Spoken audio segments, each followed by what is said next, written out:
Welcome back. Tonight's story is about a woman who spent 7 years building a career protecting children with disabilities, then watched her own sister try to take her autistic son away using a school counsellor as the weapon, and walked into family court with a folder of text messages no one knew existed. Pour the coffee. Stay close. My sister tried to steal my son in March. By June, I had her own words in my hand. My name is Maren Whitfield. I am 41 years old. I live in Madison, Wisconsin. I am a special education attorney, and in the year my sister tried to take my son, I had already represented 23 other families in custody fights. 23 other mothers had sat across from me at my office on Williamson Street, hands shaking, asking me to keep their children safe. I had no idea the 24th case was going to be mine. The envelope came on a Tuesday, hand-delivered, cream-coloured. The kind of envelope that has weight to it before you even open it. The kitchen smelled like burnt toast because my son Eli had been making his own breakfast and forgotten the timer again. The radiator was clicking. Outside, the maples on our street were still bare. I read the first line of the petition, and I did not sit down. I did not cry. I did not call my husband. I just stood there in my socks on the cold tile and felt every single one of those 23 other mothers settle into my chest at once. Because here is what no one tells you about working in family law. You can know exactly what is coming, and it can still hollow you out. If your gut already tells you who filed that petition, tell me in the comments. I want to see how many of us saw it from a mile away. Growing up in Eau Claire, my sister Bryn and I shared a bedroom with a slanted ceiling and a single window that looked out at the neighbour's chain-link fence. Our mother sold real estate. Our father managed a parts warehouse off Highway 53. From the outside, we were the family in the holiday card. Matching sweaters, a golden retriever named Biscuit, a Sunday roast every week without fail. The kind of family people in our church called solid. Inside that house, Bryn was the sun, and I was the chair she sat on. It was small things first. She got the bigger half of the cinnamon roll. She got the new winter coat, while I got the one with the broken zipper. She got the birthday party at the skating rink. I got a cake at the kitchen table with 3 cousins. My mother had a phrase for it. She used to say, "Bryn just shines, honey. You have to let her shine." Like shining was a finite resource, and I was the one expected to ration mine. Bryn was 2 years older, blonde where I was brown, loud where I was quiet. She figured out early that if she cried first, our mother would believe her version of any story. By the time I was 9, I had stopped telling my version at all. It was easier to eat the smaller half. It was easier to wear the coat with the broken zipper. It was easier to be the one who did not need anything. There are 2 moments I want you to hold on to. They will matter later. The first one was in the summer of 1994. I was 10. Bryn was 12. We were at the public pool on Birch Street, the one with the high dive that nobody under 13 was supposed to use. Bryn dared me to jump. I was scared. I told her no. She told the lifeguard I had said a slur about her, a word I did not even know yet, and the lifeguard pulled me out and made me sit on the hot concrete by the fence for the rest of the afternoon, while Bryn ate a cherry popsicle and waved at me through the chain link. When my mother came to pick us up, Bryn cried. My mother bought her a milkshake on the way home. I sat in the back seat with chlorine drying on my legs and learned what it meant to be the inconvenient one. The second one was in the winter of 2001. I was a senior in high school. I had been accepted into the pre-law track at UW-Madison with a partial scholarship. Bryn was 20, a sophomore at a state school, struggling. She came home for Christmas, found my acceptance letter on the kitchen counter, and tore it in half. Just tore it. Right there in front of our mother. My mother sighed and said, Marin, do not start. She is having a hard semester. That was when I understood that being the smart one in our family was a kind of crime, and Bryn would never stop trying to punish me for it. I left for Madison in August. I did not come back much after that. I built my life slowly. Law school at Marquette, a clerkship in Milwaukee, back to Madison for a job at a firm that did corporate work I did not love. I was 29 when I met my husband, Theo Vasquez. He was a high school orchestra teacher with calloused fingers from playing the cello and a laugh that started in his stomach. We got married on a Saturday in October at a small Lutheran church in McFarland. 42 guests. Bryn did not come. She said she had food poisoning. I found out later from a cousin that she had been at a wine bar in Eau Claire that same afternoon, telling people I had eloped to spite her. I should have known then. I think part of me did know, but you keep a sister the way you keep a chipped mug, out of habit, out of the shape it has worn into the shelf. Eli came 3 years after the wedding. Long labour. Big eyes. He was a quiet baby and a quieter toddler. By the time he was 3, the paediatrician said the word autism, the way you say a weather forecast, without drama, just as information. Theo cried in the car. I did not. I went home that night and started reading. By the end of the month, I had switched my entire law practice to special education advocacy. By the end of the year, I was the attorney other parents called when a school district tried to push their kid out of services. I was good at it. Quietly good. The kind of good that comes from having grown up the inconvenient one. I knew exactly what it sounded like when an institution decided a child was too much trouble. Eli is 12 now. He loves trains, the periodic table, and a stuffed octopus named Wilbur that he has slept with since he was 4. He is in a general education 6th grade classroom with a one-on-one aide and an individualised education plan we have negotiated, line by line, every single year. He is gentle. He is funny. He is the best person I have ever met. In February of last year, Bryn called me out of nowhere. She said she had been doing a lot of thinking. She said she missed me. She said she was dating someone new, a man named Cody Renner, and he had really opened her eyes about how much she had hurt me growing up. She wanted to come visit. She wanted to meet Eli. She wanted, in her words, to be the aunt she should have been all along. I wanted to believe her. I cannot explain to you how much I wanted to believe her. There is a part of every younger sister that is still 10 years old on hot concrete, waiting for the older one to finally say sorry. I said yes. She came up for a weekend in late February. She brought Eli a Lego set. She asked him about trains and actually listened. She brought a bottle of wine and helped me cook. On Sunday morning, she sat at my kitchen counter and cried about our childhood and apologised for the acceptance letter. Theo squeezed my hand under the table. I thought, finally. I thought, maybe people really do change. She drove back to Eau Claire on Sunday afternoon. By Tuesday morning of that next week, she was texting Cody Renner the first message of what would become a 42-page transcript. I did not know it yet, but the trap was already being built. The envelope came on a Tuesday in early April, 6 weeks after that warm weekend at my kitchen counter. Emergency petition for temporary custody, filed by Bryn Whitfield. Company petitioner? The school counsellor at Eli's middle school, a man named Cody Renner. The same Cody Renner, a boyfriend she had told me about in February. The school counsellor at my son's school. She had not mentioned that part.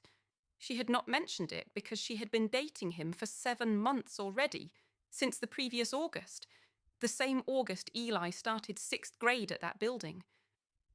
The petition said I was unfit. It said I was emotionally volatile. It said I had been observed at school pickup screaming at staff. It said Eli had reported to his school counsellor that he was afraid to go home. It said the counsellor, in his professional judgment, believed the child was in immediate danger. It said the maternal aunt, who had recently reconnected with the family, had witnessed concerning behaviour firsthand during a February visit. It asked the court for emergency temporary custody to be granted to Bryn, pending a full evaluation. I read it twice, standing on the cold tile, burnt toast smell in the air, the radiator clicking. I did not cry. I did not call Theo. I did not even sit down. I went to my office. I closed the door. I opened my laptop, and I started doing what I had done for 23 other mothers that year.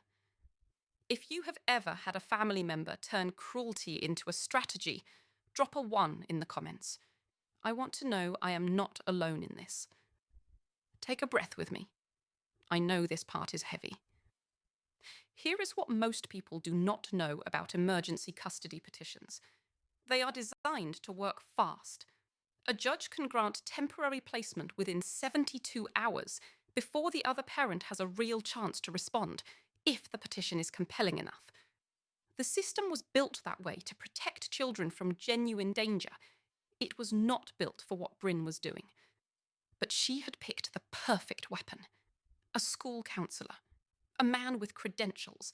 A mandated reporter. The court would lean toward him without thinking twice. I had 72 hours. I did not waste one of them. The first thing I did was call a colleague, Naomi Briggs, who I had worked across the table from on a dozen cases. Naomi is the kind of lawyer who reads contracts the way other people read mystery novels. I told her the situation in 4 sentences. She said, "Maren, you cannot represent yourself." I said, "I know. You are representing me." She said, "I figured. Come over." The second thing I did was file a motion for expedited discovery. I asked for the school counsellor's communication records with Bryn Whitfield from August of the previous year through April. I asked for text messages, emails, phone logs. I asked for the school's internal records on every interaction Cody Renner had documented about Eli. I asked for the visitor sign-in logs from Eli's school for the past 8 months. The third thing I did was subpoena Bryn's phone records. I did not tell anyone in my family. Not my mother, not the cousin in Eau Claire, not even Theo at first, because Theo would have wanted to call her and ask why, and I needed her to keep talking. I needed her to keep texting. I needed every word she was going to say in the next 3 weeks before the discovery deadline closed. The hearing was set for the end of May. In the meantime, I did something else, something quieter. I started keeping my own folder. A black accordion folder I bought at a drugstore on Atwood Avenue.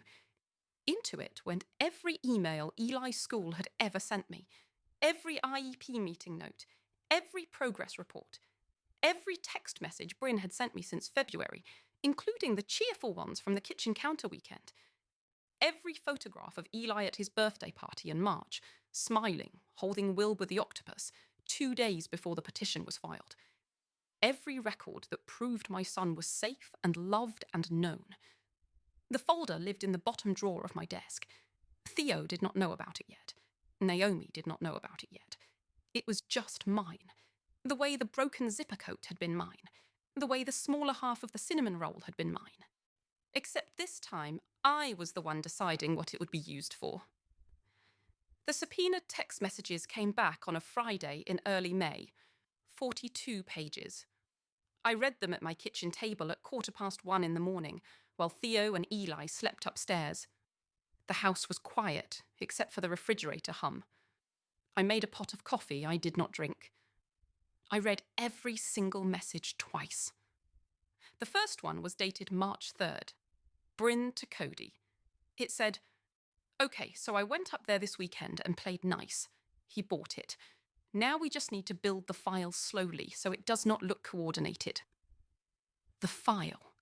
She used that word. The file. The messages laid out the entire fabrication in order, like chapters. Cody would write fake counselling notes, claiming Eli had expressed fear of his mother.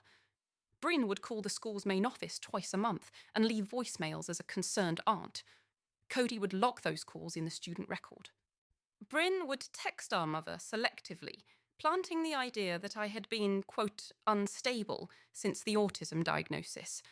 Cody would coordinate with the school's principal, a woman who had butted heads with me 3 years earlier over Eli's accommodations, and who, it turned out, had recommended Cody for his job.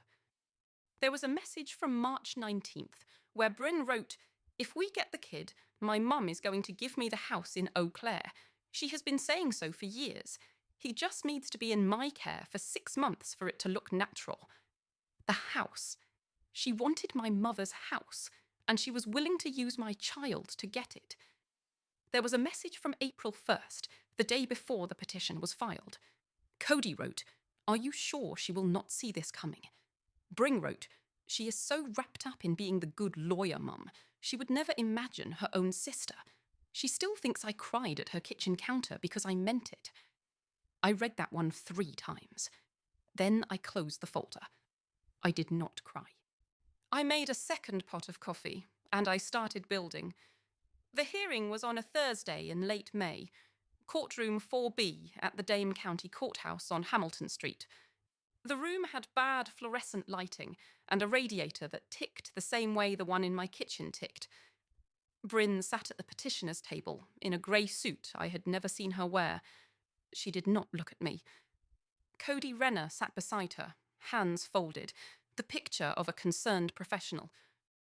Our mother sat in the second row in a navy cardigan. She did not look at me either. Naomi rose first. She introduced herself.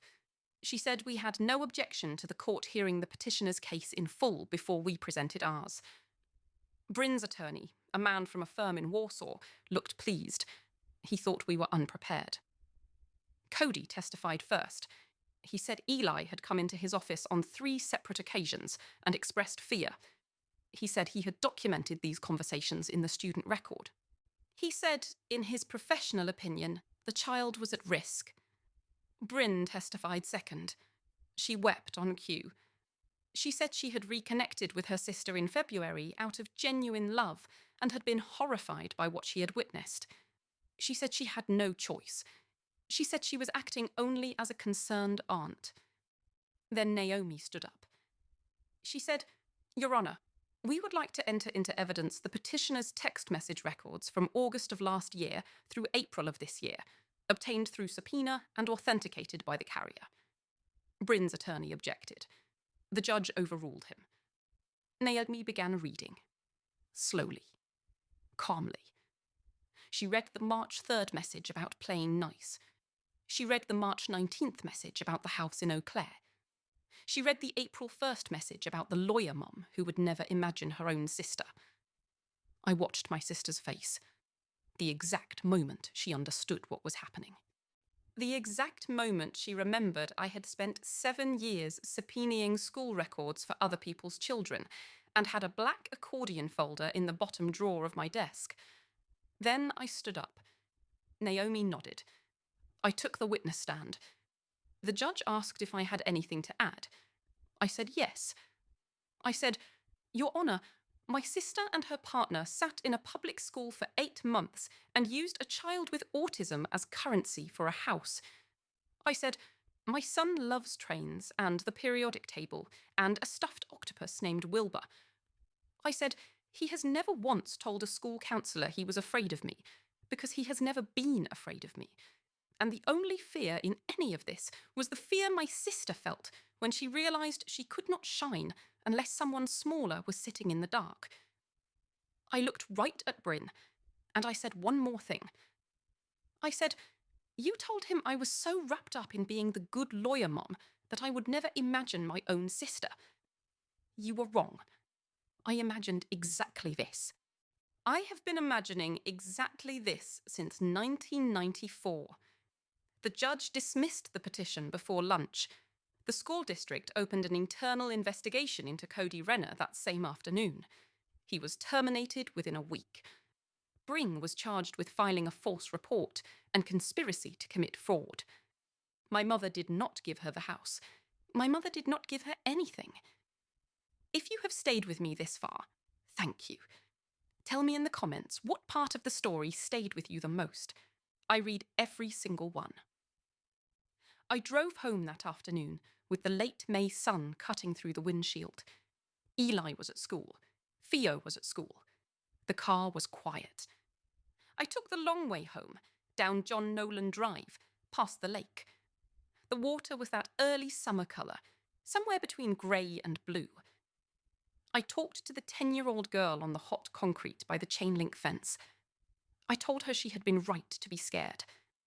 I told her the lifeguard was wrong. I told her the milkshake was not love.